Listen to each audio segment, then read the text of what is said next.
Même si j'avais le moyen de m'acheter une RTX 5090, c'est quand même assez compliqué de se convaincre de lâcher 3000 € dans un des 8 composants d'un ordinateur juste pour jouer. Oh! Et si je la divisais en 3 cartes graphiques? Une carte pour toute la famille. Bah oui, ça revient plus que à 1000 € par personne. Mais est-ce que ça marche? C'est exactement ce qu'on va voir dans cette vidéo. Est-ce qu'on peut diviser une RTX 5090 ou toute autre carte graphique? Et est-ce qu'on peut en tirer une bonne expérience de jeu? 3 personnes à jouer sur la même carte graphique. Et est-ce qu'on peut même partager sa carte à distance? Genre au hasard comme ça, au Japon. Alors pour l'expérience, je suis parti voir MSI et je leur ai emprunté une RTX 5090. Le modèle que j'ai devant moi, c'est le modèle Supreme, le plus haut de gamme de chez MSI, et elle coûte littéralement ce prix-là. Lorsque j'ai commencé le projet, j'ai voulu aller vraiment au plus simple. Est-ce qu'on peut splitter sa carte graphique sans passer par aucun logiciel de manière brute comme ça?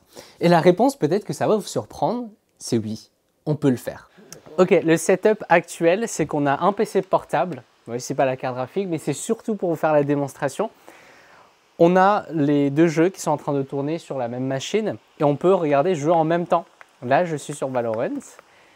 Ici, on est sur Assetto Corsa et on peut jouer en même temps. Il n'y a aucun problème. Mais à quelques conditions près. Enfin, beaucoup de conditions près. La seule raison pour laquelle c'est possible, c'est parce que c'est un jeu qui se joue sur manette et Valorant, c'est un jeu qui ne se joue pas à la manette, pas du tout. En fait, il ne reconnaît pas la manette.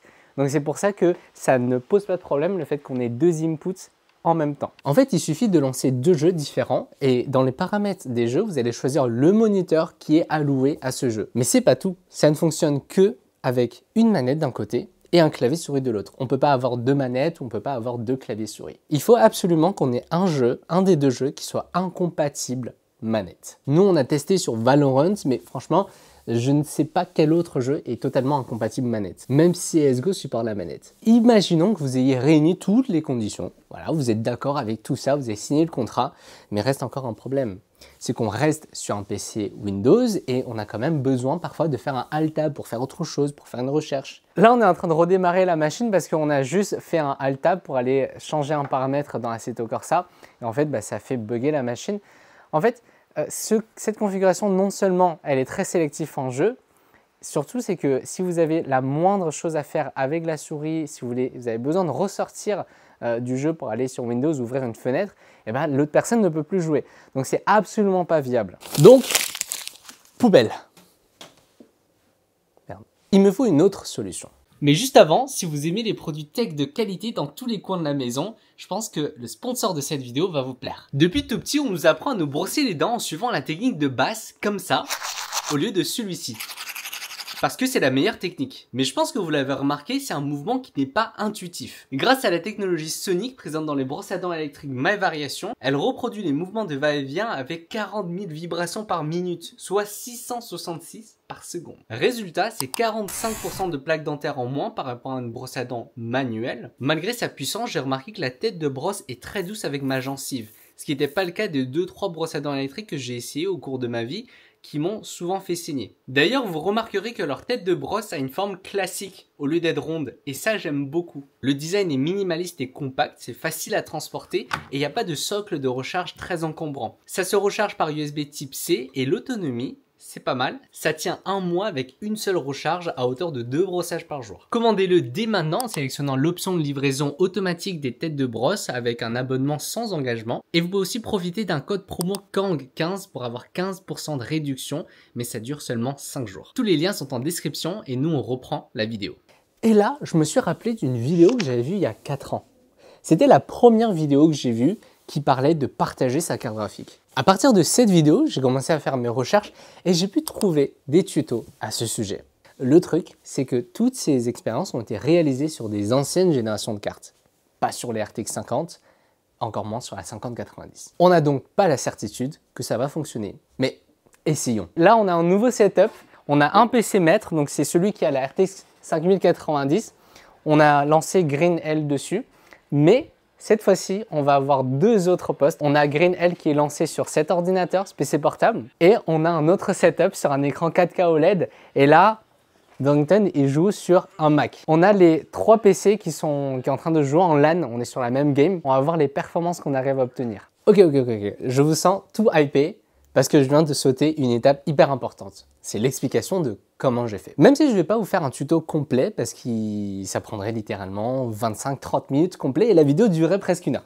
Mais je vous mets toute la documentation en description et je vais vous montrer rapidement le déroulé et les principes du fonctionnement de cette solution. D'abord, je dois créer 2 machines virtuelles. Pour ceux qui ne sont pas familiers avec ce terme, une machine virtuelle, c'est un ordinateur immatériel qui tourne à l'intérieur du vrai ordinateur, le vôtre, qu'on appelle le PC hôte. Ce qu'il faut noter, c'est que j'ai un processeur à 24 cœurs et j'ai 48 Go de RAM. Les machines virtuelles avec le PC hôte vont partager les ressources. Comme je prévois de faire tourner 3 PC en même temps, PC hôte compris, il faut que je divise tout par 3. Ça me fait 8 cœurs par machine et 16 Go de RAM par machine. Jusqu'à là, tout va bien, le logiciel Hyper-V est fait pour ça et c'est très simple à paramétrer. Mais on va rencontrer un gros problème. Nvidia ne nous autorise pas à partager sa carte graphique avec une machine virtuelle. C'était tout pour moi, n'hésitez pas à vous désabonner de la chaîne et on se... En fait, si, il existe une solution de contournement, mais elle n'est ni supportée officiellement par Microsoft, ni par Nvidia.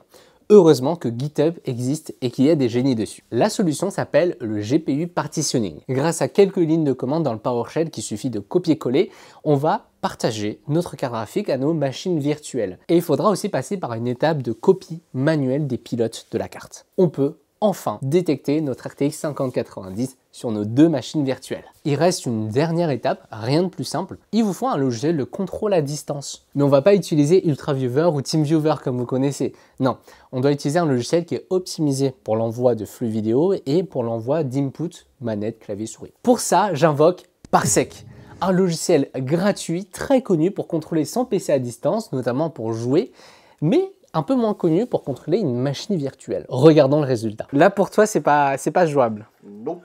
C'est pas jouable. Ça fait mal à la tête surtout. C'est vrai? Ouais. Je ne reviendrai plus jamais sur 60 FPS. Ouais. On est entre 60 à maximum 80 FPS, Ouais. dépendant des endroits. Ok. C'est pas très fluide. Ouais. Je suis très habitué à jouer plus de 144 FPS, même voire 240. Mais en termes de réactivité, ça va. Là, on a un retour qui est quand même mitigé. Dorrington qui joue sur un écran 4K, 60 FPS, sur Green Hell de façon constante, et il n'est pas satisfait par le résultat. Bon, pour le contexte, ça c'est le setup de Dorrington. Voilà. Zish, lui, à l'inverse, il a un retour totalement différent, parce qu'il a aussi un setup différent. Je vous laisse regarder. On va passer à Zish. Toi, qu'est-ce que tu en penses? Pour l'instant, il a même un peu plus d'APS que chez moi parce que moi j'ai une 6600 XT, Ouais. hyper graphique. C'est pas vraiment ouf. Donc vraiment là, c'est quand même sur une meilleure qualité de jeu, beaucoup plus d'APS quand je suis chez moi. Ok. Moi je dirais ce sera pour moi c'est plutôt bien. Tu peux jouer longtemps sur ça ou ce serait vraiment juste pour l'expérience? En vrai, si c'est chez moi, j'ai quelque chose comme ça, je pense que je peux rester longtemps quand même sur le jeu. Ok. Pour moi, je suis pas comme Dorrington. Avec 500 FPS, ça peut. Ah, j'arrive. Il trouve quand même que c'est largement jouable et il a plus d'FPS qu'à la maison. Donc c'est presque plus fluide que chez lui. Et là, on est sur le PC natif, voilà, il n'y a rien à dire. Juste en termes d'FPS, on a quand même un peu plus que sur les autres machines. Pour le PC hôte, là, il n'y a rien à dire. Vous allez voir, on ne va pas trop en parler dans cette expérience parce que systématiquement, on arrive à avoir des performances fluides. En même temps, avec ça, on n'est pas obligé d'avoir des performances fluides sur le PC hôte.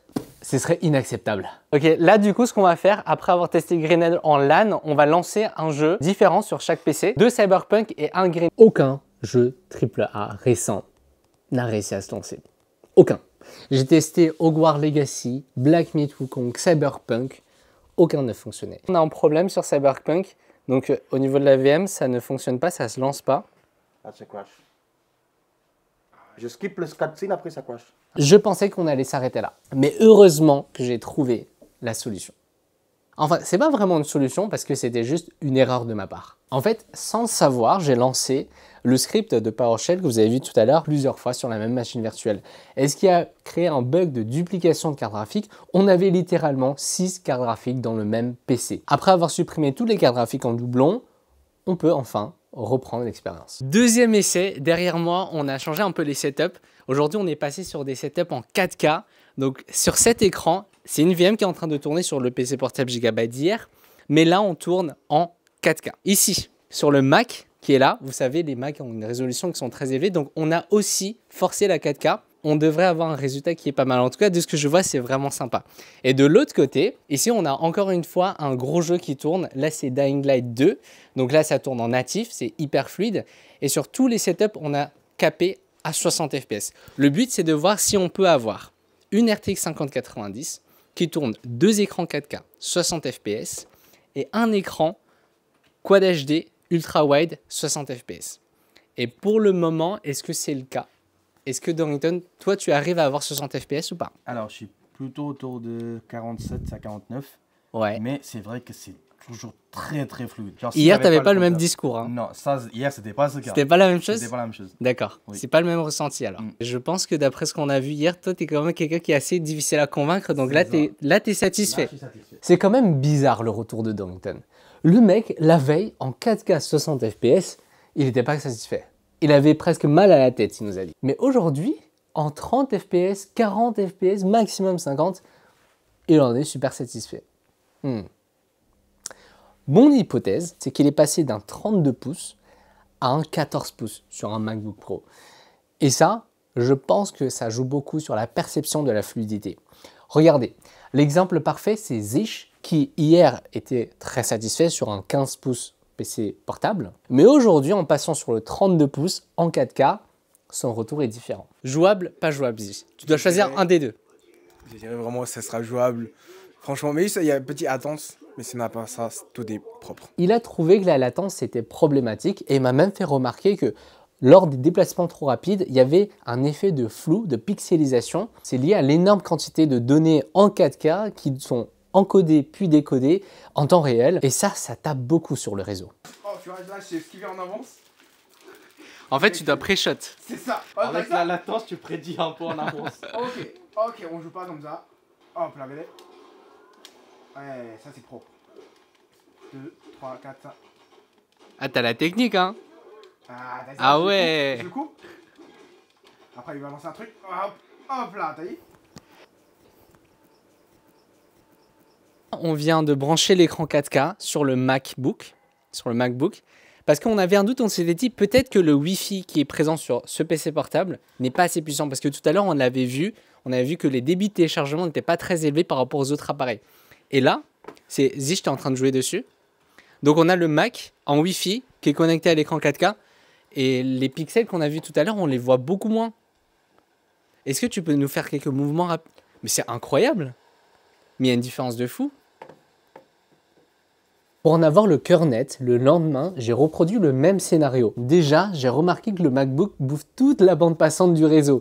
Et il laisse vraiment peanut au PC portable Gigabyte. Alors, GG Apple, c'est très fort, mais faut pas faire ça. S'il y a quelqu'un parmi vous qui arrive à expliquer ce qui s'est passé, je veux bien un message en commentaire. Je précise que j'ai lancé d'abord le MacBook et ensuite le PC portable Gigabyte et j'ai aussi fait l'inverse. Alors j'ai branché le PC portable en câble Ethernet sur un réseau fibré de 1 gigabit seconde montant-descendant. Maintenant, la latence est tellement plus faible, j'estime à 100 millisecondes donc c'est largement jouable. Sauf que l'effet de pixel reste toujours beaucoup plus présent sur Black Myth Wukong que sur Cyberpunk. Ça, j'ai pas réussi à l'éliminer. À ce niveau-là, j'ai compris une chose.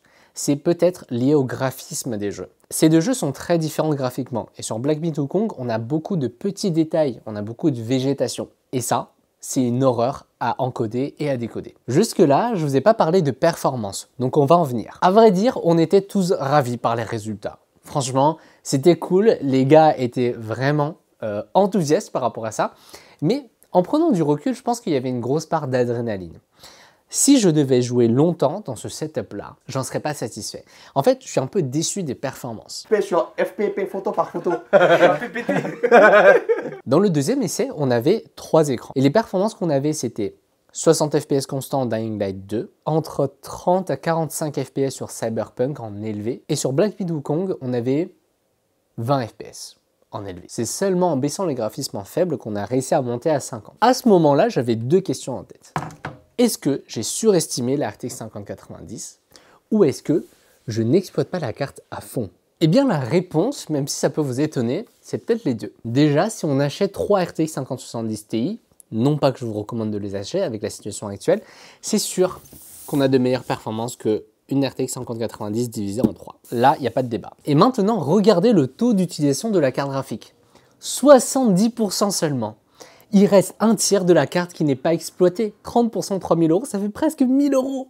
1000 € de carte graphique qui n'est pas exploitée. Regardez aussi l'usage de la VRAM. J'ai 32 Go à disposition et j'en utilise à peine 20. Mon hypothèse, c'est qu'on est limité par le processeur. Alors ça risque de vous étonner parce que 8 cœurs pour jouer, c'est largement suffisant. Il n'y a pas longtemps, on entendait encore dire que 4 cœurs sont suffisants pour jouer. Cyberpunk fait partie des jeux qui peut solliciter beaucoup plus de threads dans votre ordinateur. Et aussi, parce que je vous le rappelle, dans les 8 cœurs qu'on a alloués par machine, seulement 3 sont de cœurs performants. Les 5 restants sont des cœurs efficients. Donc ce CPU n'est pas hyper adapté à la tâche, mais un jour, je vous promets que j'essaierai sur un Threadripper. Ok, on arrive bientôt à la fin de cette vidéo, mais avant la conclusion, j'ai voulu tester quelque chose.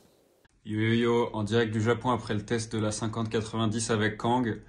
Malheureusement sur Cyberpunk c'était pas très concluant parce qu'on a essayé en Ultra HD aussi, donc ça c'était un peu problématique. Est-ce qu'il y a moyen que tu fasses un mouvement et que tu te chronomètres?